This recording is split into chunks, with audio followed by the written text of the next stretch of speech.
Hello and welcome once again to It's Your Money. I'm Eric Landskroner. This week we kick things off with mental toughness and money. For that, I'd like to welcome Steve Siebold, motivational speaker who has made a career out of helping Fortune 500 companies increase their sales through mental toughness training. He's the author of the book How Rich People Think. It's a book which he says isn't about money. It's all about thinking. Steve, we thank you for joining us on the show. Thanks, Eric. Looking forward to hearing what you have to say. But first, we want to get to your website. The website says that tough times require tough people, and right now certainly would qualify as tough times. We've been in them for the past couple of years already. Talk about the book, though, because you talk about 100 ways that rich people think differently than maybe middle-class people. So what would be one of the most common ways, or maybe the first way that you mentioned in the book? Probably overall, Eric, it's fear. It's that most of us are trained to think about money in terms of fear and scarcity and hoarding it and hoping we have enough for retirement, whereas the wealthy, the rich, are thinking about money in terms of opportunity, abundance, possibility, liberty, freedom, all the good things. So you have saving money versus earning money, I guess. Right. Well, the average person earns $42,000 a year in America, and at 2 or 3 or 4% interest, you have to save for a long time to really accumulate even a small fortune. So the rich focus on earning, and that way they don't have to make the big killing with their investments. Very smart strategy. Yeah, and right now, as you mentioned, the interest out there is almost non-existent. Yeah, you're better off putting it in your mattress almost. Not really, but almost. Of course, you heard that story not too long ago about the person who their daughter threw out their mattress when they were gone for the day. Yeah, wow. That wouldn't be a good thing. All right, so linear thinking versus non-linear thinking. Talk a little bit about that. Well, the rich think about money in terms of non-linear terms. In other words, they're thinking about it in terms of how can they take an idea and transform that into solid cash, whereas most of us are thinking in linear terms. I work so many hours, I make so many dollars. If I get a raise, I can make more money, and that's kind of the only way I can do it, or get a different job that pays more. That's linear versus non-linear. All right, so the middle class might, in the book you mentioned, the middle class looks at wealth and they say, well, hard work creates wealth. What do the rich think of? They think thinking creates wealth. In other words, not just thinking alone. I don't mean in that sense, but I mean they think of ideas that create solutions to solve problems, and then they cash it in. Money.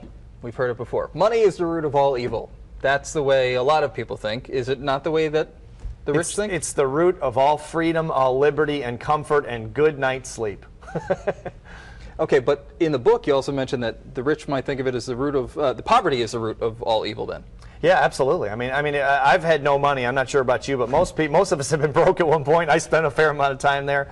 It's not a great place to be. I mean, it stresses you out. It causes sickness, and money can even save your life if you need some kind of operation. I mean, you don't hear the wealthy complaining about their health care plan.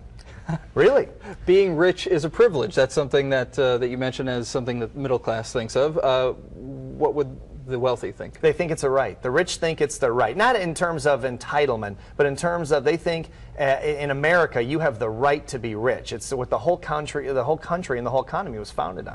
All right, so there are so many ways that the rich, the middle class, the rich and the non-rich or not wealthy differ in thought, differ in the way they look at money. So how do you get the two to converge a little bit? How do you get the middle class to start thinking the other way? I think the first thing you do is you learn how the rich think and how it differs, if it does, from how you think. That's when I started interviewing rich people 26 years ago, Eric. I thought, well, they just got lucky, you know, or they're blue bloods, or something like that. And then I realized it's like they're thinking completely differently than I am, and that's why I'm broke and they're rich. And then I started adopting their beliefs, their philosophies, their habits, their actions, their behaviors, and the money started to flow. What do you think, what action or what philosophy helps more than anything else? I think looking at money in terms of money is your friend. Money is not a necessary evil. It's something that can change your life. It's not going to make you any happier, but it'll make you more comfortable. It'll give you opportunities. It'll give your kids opportunities they can barely even dream of right now. How do you adapt all of this to speaking to Fortune 500 companies? Well, I think I try to teach them a consciousness, a level of consciousness when it comes to money, because again, I think most of us, no matter how smart or educated someone is, they're operating for the most part, if they don't have a lot of money, at a low level of consciousness or awareness in terms of just money. They could be the smartest person in the world, but if they don't have money, chances are they're thinking about it at a lower level. So I try to get organizations to think about, sales teams mostly, to think about money at a higher level of consciousness, which opens up the idea that money is abundant. It's all over the place, even in the biggest recession in our lifetime. Wow. And right now, you've been on, what, a 50-state tour? Right, 50 city tour. 50 city tour. Around the world. Okay, and now you're headed to where next? I'm headed to Philadelphia tomorrow, then Atlanta the next day.